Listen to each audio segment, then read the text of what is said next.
today, as a result of some questions and things that I helped people with last week, we are going to talk about strategies for the amendment to address concerns. So hopefully that fits a need where at least some of you are right now. But I wanted to open it up and see if anybody else had any specific needs and target areas where you would like to see me teach a class on. Anybody got anything?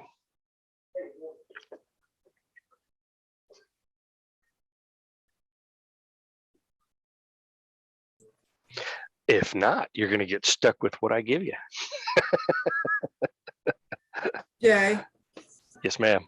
You hear me? I did try to go on the FMLS to try to do a comp, and I got stuck. And I did watch a couple of YouTube videos, but it was like taking me all over the place. I thought I was putting in the right parameters, the address. I did like a 2-mile radius, but I was going from 5,000 down to I ended up with like 2 comps. So I'm doing something totally wrong. So how can I learn more about how to go on and do a comp? Sure. Well, we can cover that. Actually, here's what I'm going to do, Sherry. I'll send you a link to. I actually did that a couple weeks ago, 3-4 weeks ago. But it's all on video. I'll send you a link so you can access it, and maybe that'll help you walk through. Okay. And then of course I'm always available to you if you want to book time and get back on my calendar. We can review it in context of a real world situation if you're interested. Sounds good. Thanks. Perfect. Sherry. By the way, everybody, that's Sherry. First Zoom call. Glad to have you, Sherry. Okay, so let's go ahead and we're going to dive in. We're going to talk strategies, do's, don'ts, all about the amendment to address concerns. Okay. I am going to go ahead and share my screen, and we are going to look at this screen. Okay, everybody looking at a PowerPoint or a PDF of a PowerPoint? Okay, strategies for the amendment to address concerns. All right, everybody, here's what we're going to talk about today. So in the inspection, basically, so during the due diligence period, you're going to schedule your inspection. Your inspection has come back. You have had the opportunity to look at the inspection report. If you have not already done so, make sure your client has reviewed the inspection report. And let's talk about your attitude, your positioning for the inspection report, okay? You're not alarmed. You're not, the sky is falling. You are concerned, but remain a certain distance from the situation, okay?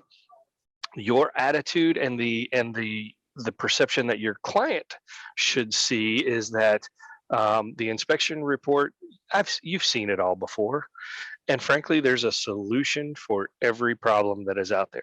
Now, sometimes that solution is you give up on that house. If it's got major foundational issues, things like that, that's the solution. But even the small stuff, there is quite frequently a solution for those types of problems, okay? Your attitude should be confident, but not arrogant.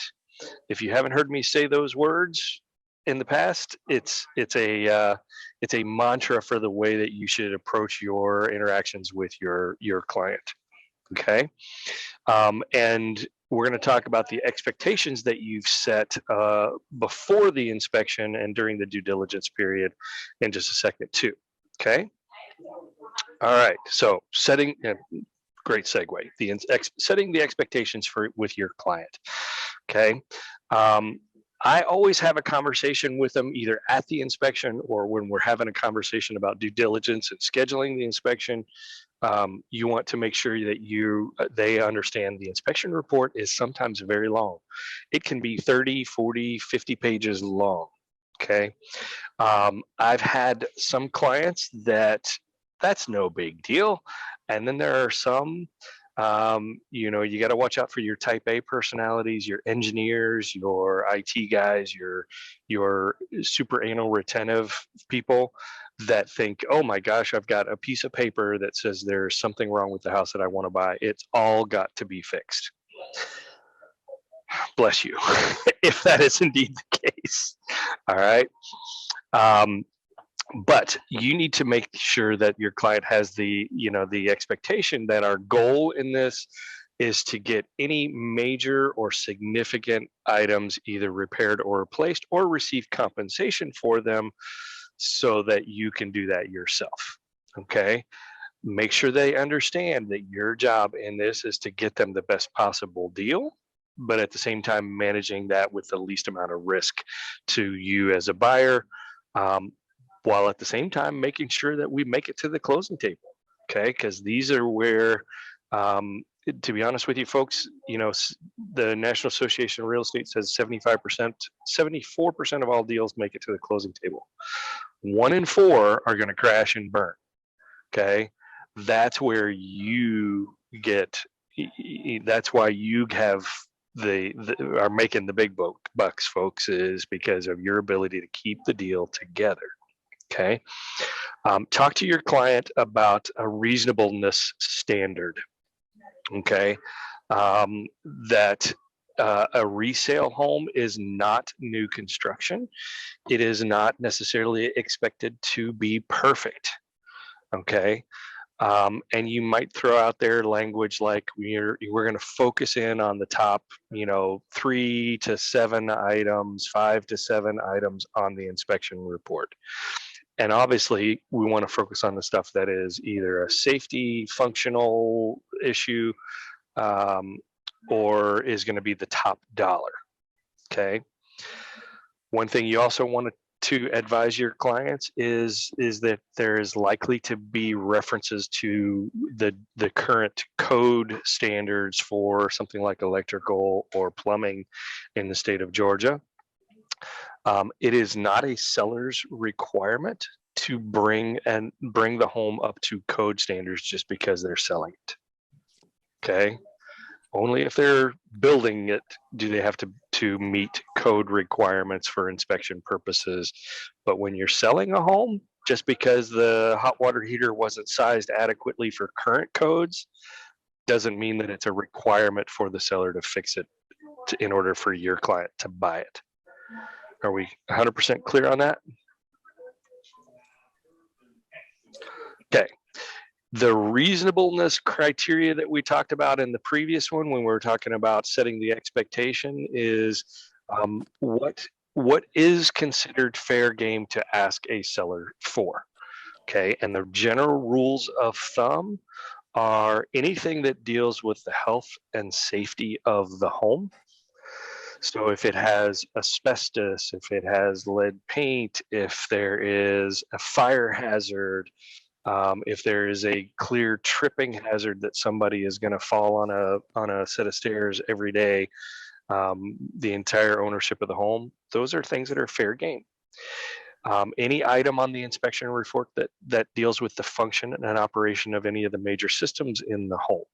If the roof is bad, if there is a plumbing leak, if there is a gas leak, if there's a foundational issue, a crack in a cinder block wall or a retaining wall, those are obviously fair game to ask for. Anything that has a larger cost to cure. The HVAC system is on its last leg or not functioning.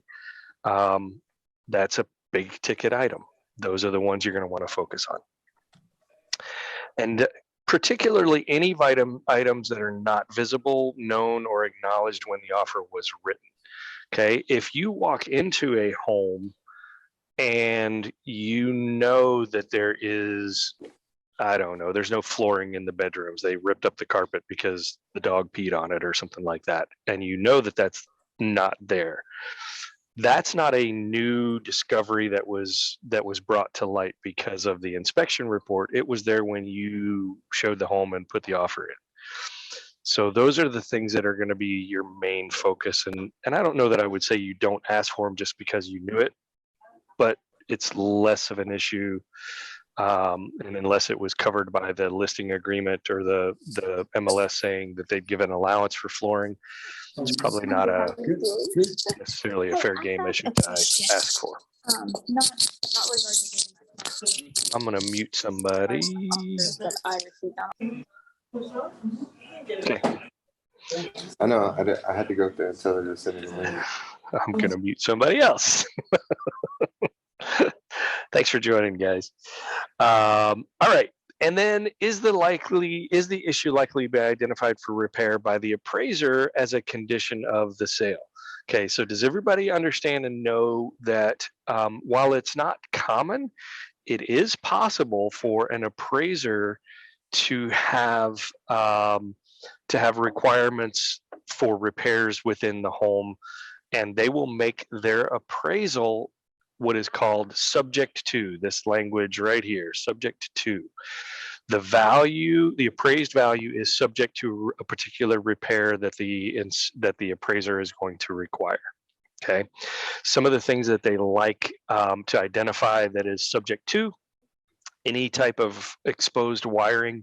A lot of times you'll get a homeowner that will try to, do a repair in the attic, and they've run an electrical line from somewhere nearby to power a ceiling fan or something like that. And if there's exposed wires, they will flag that in a hot second.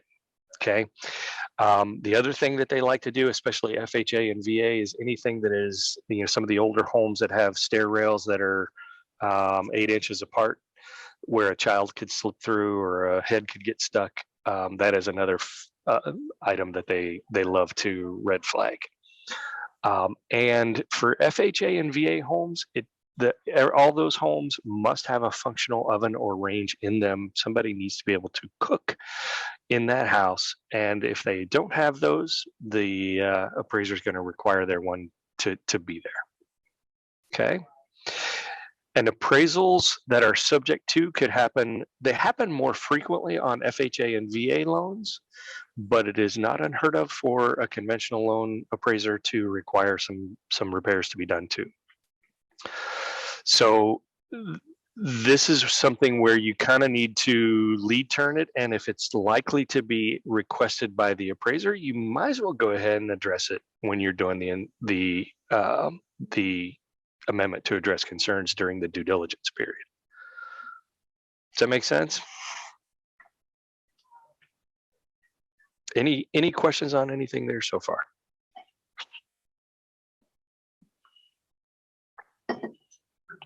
Okay. So within the inspection report, when you are writing your amendment to address concerns, the inspection report is really the source of all of the items that are in the amendment to address concerns. Typically, you don't want to go off script and say, for example, your client has a pet peeve about something in the house that the home inspector didn't put in his report. That's kind of a tough one, and if you have that scenario and your client is absolutely adamant that that a particular issue be addressed, that it wasn't raised in the inspection report, you might actually want to go back to the inspector and say, hey, can you include this in your report? Okay, I've done that before. All right, when you get the report, you're going to send a copy to the listing agent when you submit the amendment. This is a funny one, and some agents don't like to receive the inspection report because what do we know about any material defects after they've become known by the agent? What are they then required to do? They have to disclose them to any other buyers. Yes, ma'am. You are absolutely correct. So they, some agents take that more seriously than others, and they say, "Don't send me the inspection report. Just send me the amendment to address concerns," because they don't want to have that obligation, or their clients to have the obligation to now disclose that information. I personally am not of that mindset. I want to know what the problem is. So without seeing what the inspector has raised the red flag, it's kind of difficult to know. And to be honest with you, I don't have a problem with disclosing, especially for a resale house. It's not likely to be perfect, so it's okay. All right. And then one thing that I like, depending upon the inspection report or the inspector that you're using, I love it when they do a summary report within their report. So, the whole thing is 30, 40, 50 pages long, but you might be able to get everything that you need from the summary report, which is usually 1 or 2 pages long. And those are the red hot items that the inspector has identified as more significant in nature than the fact that the tub stopper in the master bathroom doesn't work. Is that a legitimate issue? Sure it is. Is it major? Not in most people's opinions. Okay. All right. And then another little tip trick is the beauty of the simple cut and paste. Okay. So the inspection report allows you to cut the language directly out of it, paste it into your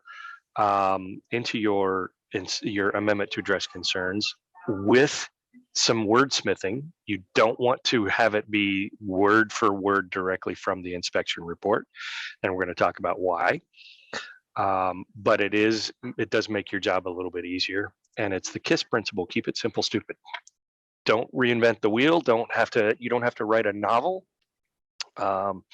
It is possible to do this with very minimal effort to write an amendment to address concerns. Okay. Any questions now? Okay. When you are writing the amendment to address concerns, first off, we're going to talk about the opening sentence, and that opening sentence is right down here. It's usually the first line of the amendment to address concerns, and it kind of is the preface for everything that is going to follow after that. And this language, this special stip, is pre-written, and it is in our Century 21 special stips. And basically, all you have to do is go into Remind, and you'll find it there within the prescribed special steps. And what it says is the sellers agree at their expense to address the following issues that were identified through the inspection process, and to provide all paid receipts, warranties of work to the buyer not later than usually 3 days prior to the closing, 5 days prior to the closing. It all depends on your situation. Furthermore, the seller agrees to allow the buyer to reinspect the work to ensure that it is completed as agreed. Okay, so that one sentence gives the kind of rules of engagement of how the work is to be done, how it's to be reinspected, and when it is to be done. So that makes it easier. You don't have to restate that in the 5 or 6 items that are going to follow below. Okay, let's talk about this sentence up here. The remainder of the buyer's due diligence period shall or shall not terminate. What are your thoughts, everybody?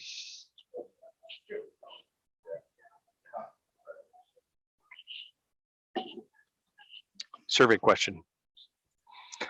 Should it be? So if the seller, you want it to terminate. But if you're representing the buyer, you don't want it to terminate.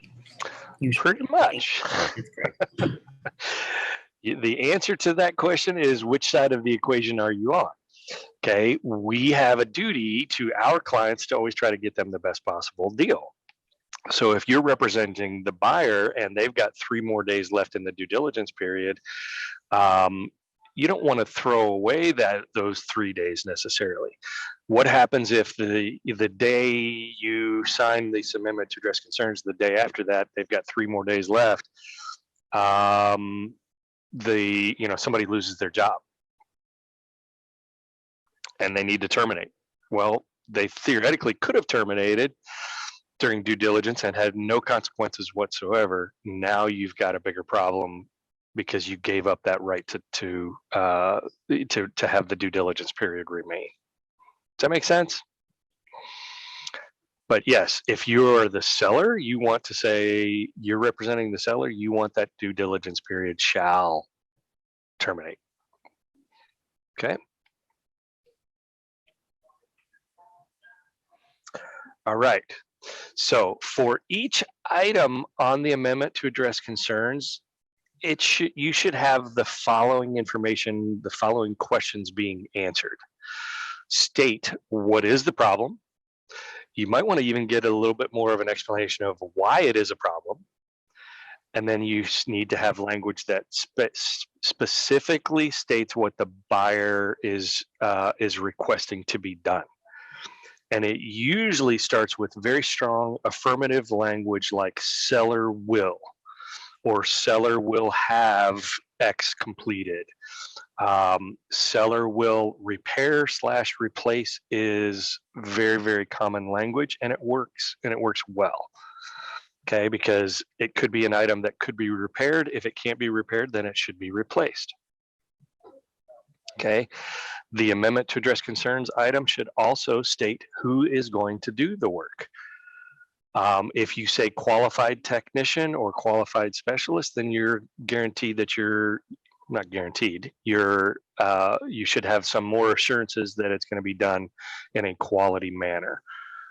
If you say licensed electrician or licensed plumber, then you also know it's going to be done with a higher degree of professionalism.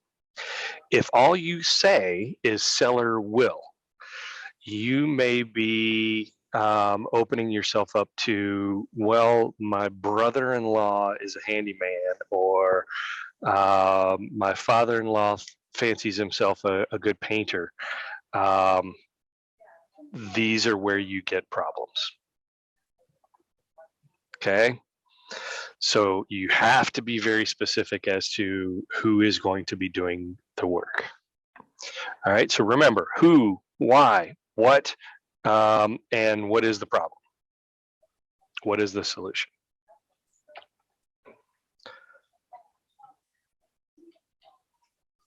How did I get this in here twice? Sorry, guys.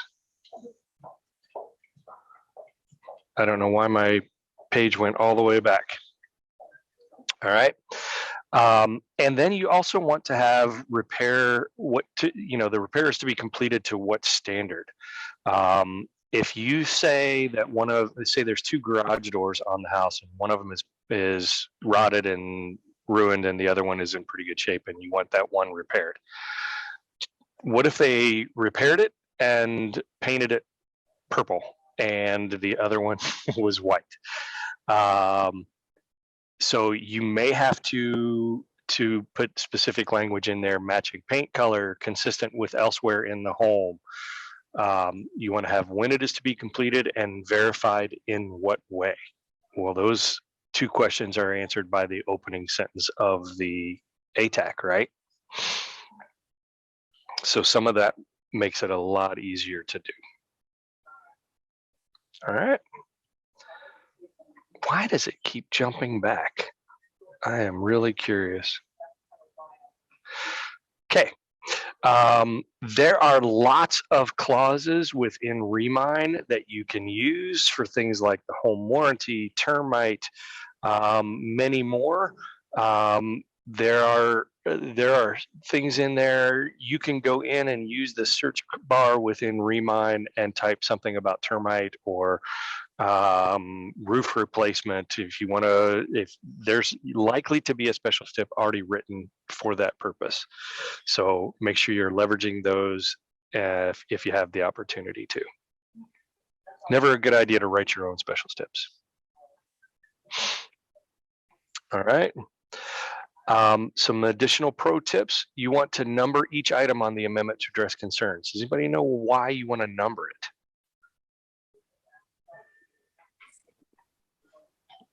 I guess organizational reasons, keep up with it, or so you don't have to continually repeat an entire sentence. You can just say item 1, 2, 3, or 4. Yeah. I mean, when you're negotiating with your co-op agent about the repairs, you can go, well, we'll do items 1 and 2, but we're not going to do 3. And that makes it a lot easier than going, well, we'll do the bathroom sink, but we'll not do the HVAC system. It just makes it a lot easier to make sure we're all on the same page on the amendment to address concerns. Okay. You also want to reference the item number or the page within the inspection report. That makes it a lot easier for somebody to go back and look at exactly what the problem is. I love this. To do this, it makes it a little bit easier for a number of different reasons, but you want to group the items by the trade. And sometimes the inspection reports are not written well to make this feasible because they'll do it room by room. But you may have an electrical problem in the living room. You may have an electrical problem on the back patio. If you group them all together, it makes it a little bit more palatable to the seller whenever they're reviewing it. Because you can go, well, I only have to call an electrician, a plumber, and a roofer. That's only 3 calls instead of the 10 items on this inspection report that I've got to wade through. Okay, and I'm going to show you some examples of this here in a minute. And then this is going to be more difficult in this strong sellers market that we're in. But in the days when we used to have pretty much an automatic 7 to 10 days of due diligence period, it was a lot easier to get a contractor out to be able to get a quote on what something was likely to cost. That's much more difficult now, 1, because we have much shorter due diligence periods in the seller's market, and 2, because contractors are at a premium, high demand, and getting somebody out to quote is much more difficult than it used to be. Okay, so knowing what something is going to cost is a whole lot better than the proverbial lick your finger, stick it in the wind, and see which way the wind is blowing. We're guessing that this is going to cost about $3,000 to repair. Well, what happens if it's $5,000 to repair and you've guessed 3? So knowledge is power. The more you know about what something is likely to cost, the better off it is. And if you are going to ask for that repair to be done, you can get very, very specific within your amendment to address concerns. And you could say, seller will have company ABC 123 complete the quoted repairs in the attached quote, no later than 3 days prior to the closing. It is perfectly acceptable to get to that level of specificity. Okay. You often need to ask for the repairs to be done, even though you're anticipating a seller cost concession. Use these quotes from vendors to supplied. As we just talked about, never underestimate what a seller might be willing to do. I have put forward amendments to address concerns that I thought they're never going to do all this, and they agree to it. It's surprising. And then a great script for overcoming the listing agent's objections is, look, this is going to be an issue for the next buyer, the same as it is for my buyer. It's in everybody's best interest to get this resolved now and avoid the frustration of having to go back on the market. It's great script, great language. You can always find creative solutions to difficult problems. Repairs completed before the closing with the contractor accepting a guaranteed payment from the closing attorney from the seller's proceeds from the sale. I've had a listing before that had polybutylene piping. Does anybody, I won't go into any great depth because we're pretty much out of time. Polybutylene could be the death knell of a deal. But there are contractors that will out there that will actually do the repair and complete it, and get paid at the closing table from escrow funds that are held by the closing attorney. So it requires creative solutions to difficult problems. But probably with regards to the negotiations, the biggest thing is the seller needs to be willing to walk away. If you're not gonna, if they're not willing to walk away, you may not get a whole lot of things done. And then another pro tip is we never put in writing the words "in lieu of repairs." And the reason why is lenders don't like it. It in some ways, the underwriters think that acknowledges that there may be some potential material defects within the home. Okay, so you can say we want you to do 1, 2, and 3, and 4, 5, and 6, but you can't say we want you to do we want you to give $5,000 in lieu of repairs. It's silly, but it's the reality of the business we're living in. All right. So let's look at some good examples and some bad examples of statements within an amendment to address concerns. All right. So notice, one, these are grouped by functional areas: the HVAC system, the garage, and windows. Okay. HVAC system is original to the home, although functioning at the time of the inspection. Seller will have a qualified HVAC technician provide a full service and cleaning of the system to ensure serviceable and safe. Pretty cut and dry, right? Garage: water damage to the lower portion of the overhead door and trim. Water damage to the drywall and trim on the right and left side of the overhead garage door opener. Seller will have a qualified technician replace the garage door with a new metal insulated garage door of similar style and color to the original door. Pretty much leaves it, there's no question about what is required or to what standard on this, right? So these are some good examples. Let's look at some more. So here you've got, amongst other things, a price change somewhere within the deal. Then you've got the opening sentence of the entire agreement. And then you've got specifics. The handrail is loose at the staircase. Seller will have a qualified professional repair. 2 shingles are lifted at the edges of the right side of the front gable. Seller will have a qualified roofing professional repair, replace the 2 lifted shingles and with shingles/nails. Okay. Very simple, very easy. Doesn't have to be cosmic. I'm not even going to read the one on electrical. Now let's look at some bad examples and let's contrast them.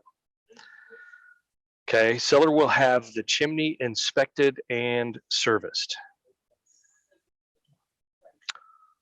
Does that say who's supposed to do it? So I could go up and do it, right? That's essentially what you're opening, this agent is opening their client up to. Seller confirmed that the projector screen and wiring cables will remain with the home. What projector screen? Where? What room of the house? These are the kind of questions that should get risen out of these. Seller to confirm that all window curtain rods will remain with the home. Well, guess what? That's governed somewhere else in the seller's property disclosure on that page 7 with all the check marks, right? So does it really need to be there? One could argue that was not the case. Okay, let's look at some more bad examples. This one cracks me up. Everybody try to read this from according to a professional inspection report down.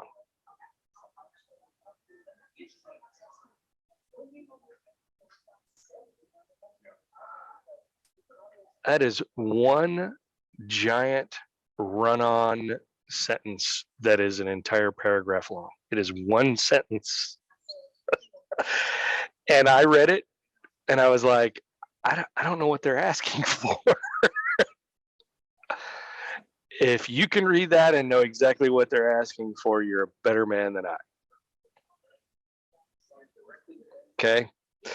And let's just talk about the elephant in the room. In this last line, does everybody know the difference between the sealant that you get in a tube? It's called caulk, C-A-U-L-K.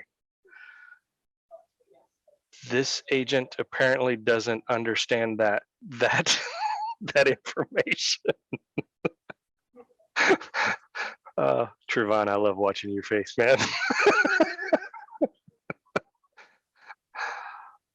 All right, everybody, let's go with some more bad examples. Hand railing along the staircase loose, resecure to assure stability and safety. Who's going to do that? Can I do it?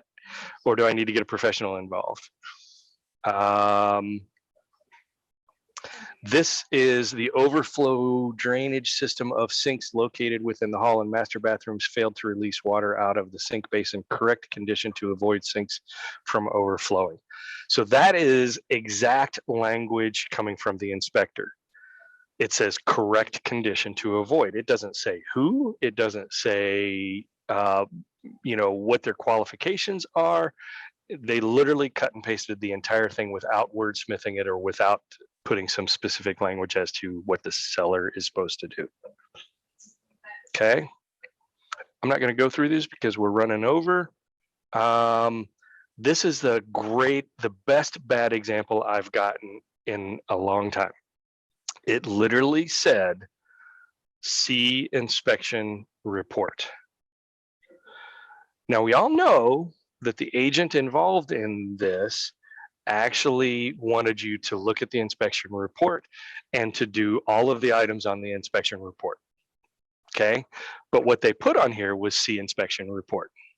So could I have, or could the agent have gone, okay, we'll sign off on that, see inspection report, and said, oh, well, we saw it. It was right here. You provided it to us and you emailed us that day. You didn't say you had to do it. You wanted us to repair all these things? Oh, I thought you just wanted us to see it. Okay, I'm being a little facetious, but that's how specific we need to be when we are writing these things, folks. You can't take the lazy route. Okay? That's the last bad example I've got, folks.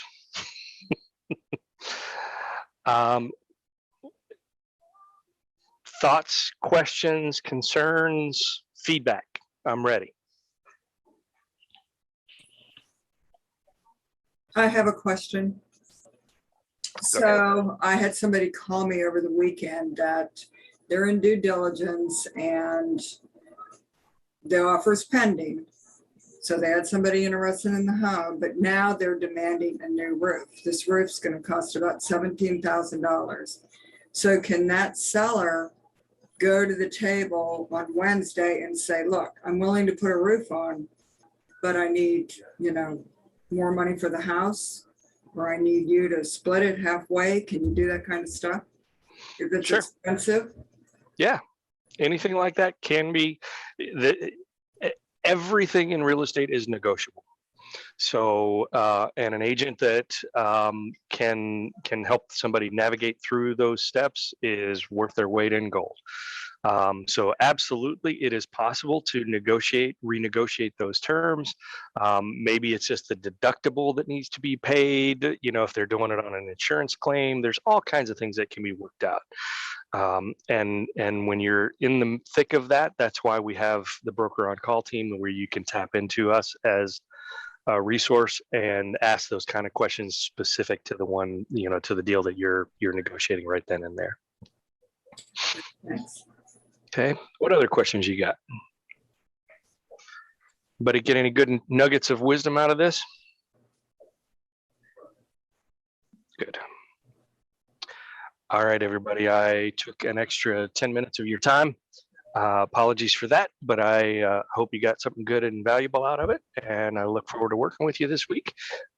I've got some vacancies and availability on my coaching calendar, so reserve your spot now and look forward to working with you this week. Thank you. Have a good one, everybody.